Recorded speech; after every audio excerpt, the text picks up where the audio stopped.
What's up, guys?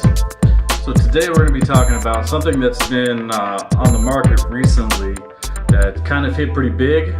People don't know what it is, cryptocurrency. Please hang up and try again. I have a BitCoin wallet, I've got Ethereum wallet. There's 15, 20 different kinds of cryptocurrency. What is cryptocurrency? Cryptocurrency is basically a type of money that is made up, it's all digital, that people are willing to exchange real things, real money for.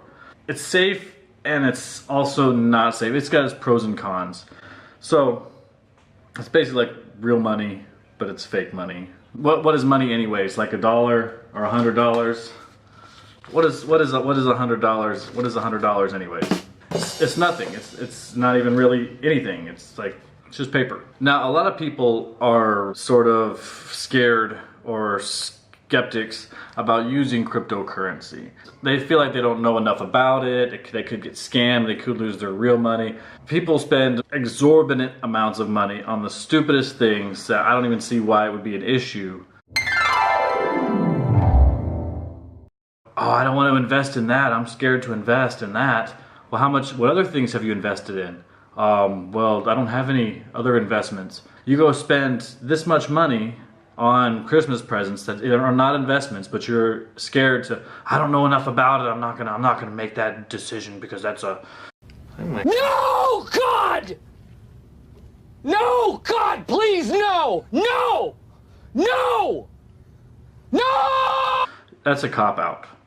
That's a straight cop-out. If you've got money that you're gonna spend on bullshit throughout the week, you might as well put it in something you know nothing about on the chance that it might make some money back. Because obviously it's working. Look at the trend. Okay, just look at all the statistics. Bitcoin about 3 months ago was down to $3,700, and now it's up to $15,000. That's a pretty good come up.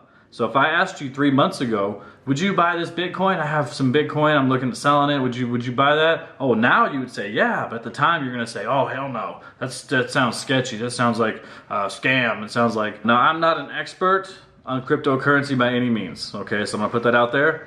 Not that I don't know what I'm talking about. I'm just not certified. I didn't take a class.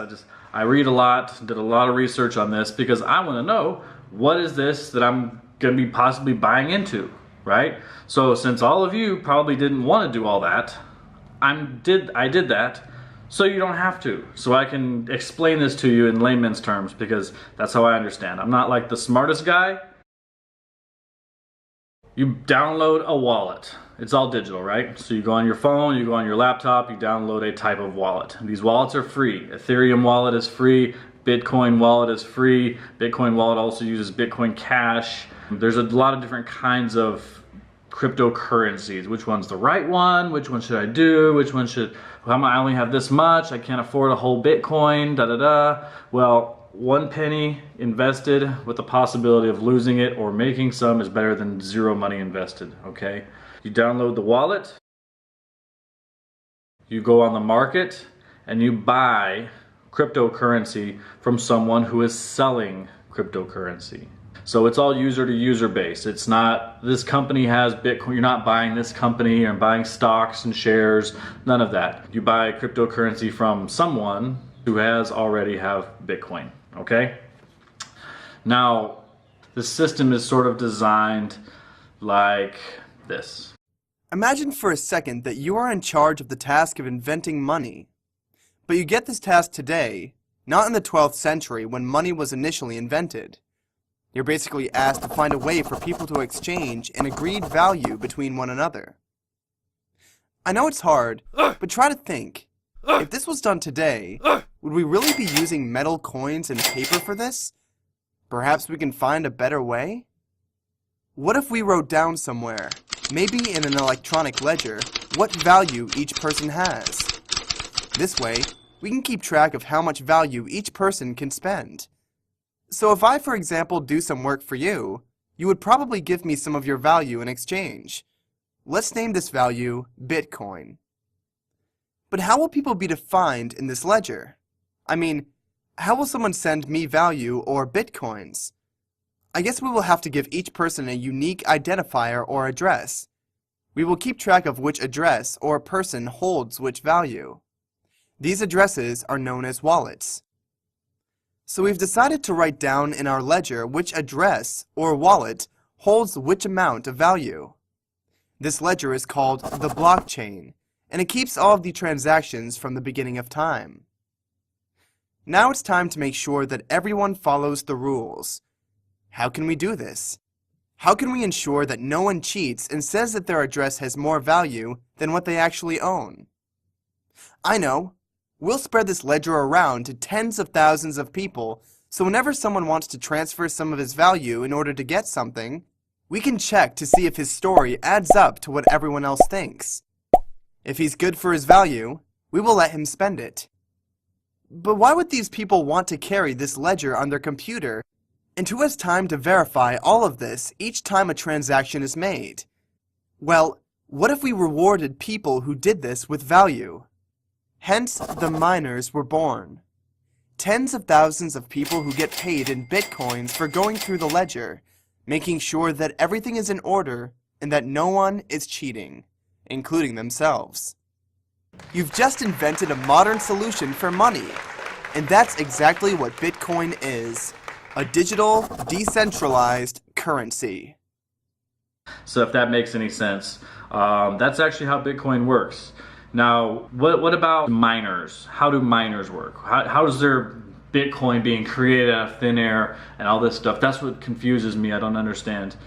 Okay, during this process of me getting Bitcoin or giving Bitcoin to someone else wants Bitcoin from me, I give them Bitcoin. During this transaction, okay, this is all encoded. So these are set up in blocks, okay, on this thing called the blockchain. So on this blockchain, each block is linked to the block that came before it, and block to the link that came before that one. So what happens is these go through a process of decoding, okay, because all this stuff is encrypted. Okay, this is set up on a voting system. Now this voting system is based on math. So the voting system is basically which computers can de-encrypt this code first. Okay? So if this code is sent to everybody, because everybody can see everybody, I can go online and see everybody's transaction across the world, even if I have no Bitcoin. I don't even have a wallet. I can go look online, and you can go to bitcoin.com, go to blockchain, and type in an address, boom, from a wallet, and it'll show you the transactions that they have made, because it's open to everybody. So it's open source, but no one knows who actually has what, because we don't know where this wallet is, where this wallet's from, whose wallet this is. We just know that it exists, and this is the transactions that it's made in the past. What happens is these miners, right, are actually essentially voting systems. They become bookkeepers and are voting. These guys, they just simply decrypting information on the blockchain that gets stuck because there's controversy. So if I send something and you send something, it crashes, boom, there's a car crash. So in that car crash, these guys show up and they decrypt it. Now they have to get payment for that, so they get a piece of the pie out of that. Okay? So that's all that is.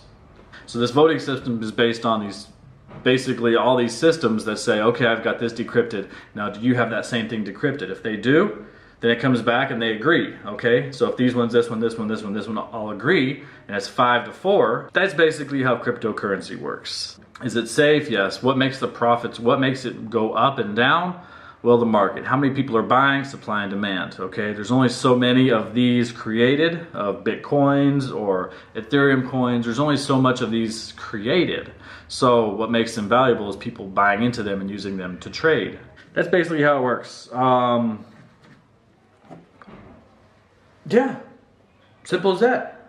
You don't have to buy any cryptocurrency, but obviously it's not a bad investment. As you can tell, there's a lot of people who started up these oh man, I wish I would have gotten that 10 years ago. Oh, I wish I would have. Well, don't be that I wish I would have, and be that I'm glad I did kind of person. So, cool guys. That's cryptocurrency, and hopefully it was enough, but it was enough for me to be able to understand what cryptocurrency is, how it works, the basics of it, and why it's not a bad idea to invest in and put some real money towards, because what the hell else am I going to spend it on?